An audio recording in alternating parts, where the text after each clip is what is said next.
Hello, I'm Rusty Blinston, your instructor.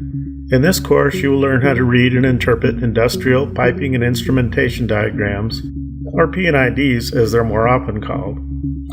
We're going to start off with the basics for the first couple of lectures.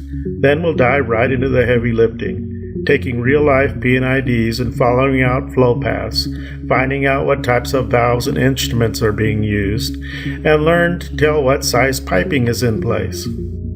Nothing has changed since I started working with these drawings 40 years ago, except maybe that they're easier to read now with computer-aided design. P&IDs are a universal language for piping and instrumentation prints, readable anywhere in the world, if you can speak the associated language. And of course, you have to convert the measurements, inches to millimeters, gallons to liters, and so on.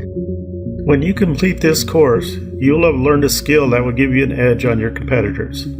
If a prospective employer asks you how his facility works, whether it's a factory, a refinery, or a power plant, just ask to see the P&IDs.